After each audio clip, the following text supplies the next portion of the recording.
কেমন হয় যদি সবচেয়ে চিপেস্ট প্রাইসে পাকিস্তানি ব্রাইডাল মেকআপ লুকটি তোমরা শিখতে পারো? This is basically a Arabic makeup look, যেটা যেকোনো ব্রাইডাল লুকের সাথে পারফেক্টলি মানিয়ে যাবে। অ্যান্ড এখানে তোমরা দেখতে পাচ্ছ আমার আইস গুলো কতটা চমৎকার লাগছে। তো আজকের ভিডিওতে আমি দেখাবো কিভাবে আমি এই আই লুকটি অ্যাচিভ করেছি।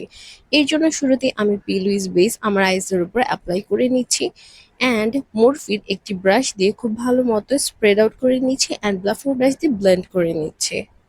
এরপরে ব্রাইড ম্যাট এই প্যালেটটি থেকে আমি ৩টি শেড আমার ক্রিজ বরাবর অ্যাপ্লাই করে নিব। শুরুতে ব্রাউন শেড অ্যান্ড লাস্টে এই দুটো শেড অ্যাপ্লাই করে নিব। ব্রাউন শেডটি অ্যাপ্লাই করার জন্য আমি জাফরি স্টারের একটি ব্রাশ নিয়ে নিয়েছি অ্যান্ড আস্তে আস্তে কালারগুলো ড্যাব ড্যাব করে বসিয়ে নিচ্ছি। এরপর আরেকটি শেড নিয়ে আমি দুটো শেডকে খুব ভালো মতো ব্লেন্ড আউট করে নিচ্ছি।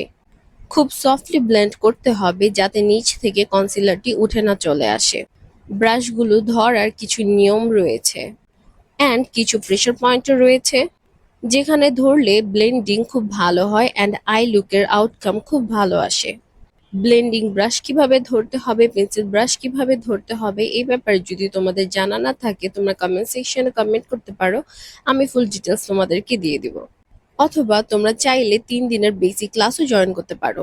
কাট ক্রিজ করার পর আমি একটি পেন্সিল ব্রাশ দিয়ে উপরে আর একটু ব্ল্যাক শেডটি অ্যাপ্লাই করে নিচ্ছি এবং একই সাথে আমি আর একটু ব্লেন্ডও করে নিচ্ছি। এরপর এই শেডটি আমি ক্রিজে বসিয়ে ফুল ক্রিজটি সেট করে নিচ্ছি। এই ক্ষেত্রে তোমরা চাইলে যে কোনো প্রেস পাউডার ইউজ করতে পারবে অথবা লুজ পাউডার দিয়েও কনসিলারটি সেট করে নিতে পারবে। এরপর আমি অনিশা কসমেটিক্সের গ্লিটার গ্লুটি অ্যাপ্লাই করে নিচ্ছি। এই গ্লিটার গ্লু মোটেও গ্লিটারকে প্যাচি করে ফেলে না এবং ক্রিস পড়তে দেয় না। তবে এক্ষেত্রে মনে রাখতে হবে খুব বেশি গ্লিটার গ্লু অ্যাপ্লাই করা যাবে না। এরপর অনিশা কসমেটিক্সের ব্রাইডাল আইস এই গ্লিটারটি আমি all over my crease apply করে নিচ্ছি। And just look at this. I hope তোমরা সেটি দেখেই প্রেমে পড়ে গিয়েছো।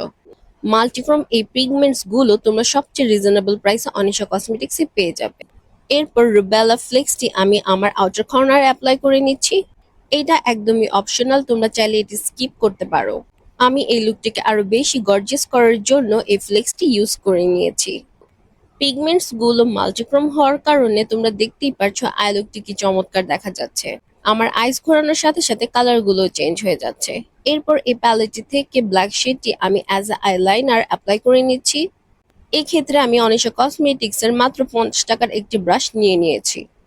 ব্রাশটি একদম বেস্ট ফর লাইনিং। এরপর ব্লেড আইব্রো ব্রাশ দিয়ে আমি আমার আইব্রোটি ড্র করে নিব। তোমরা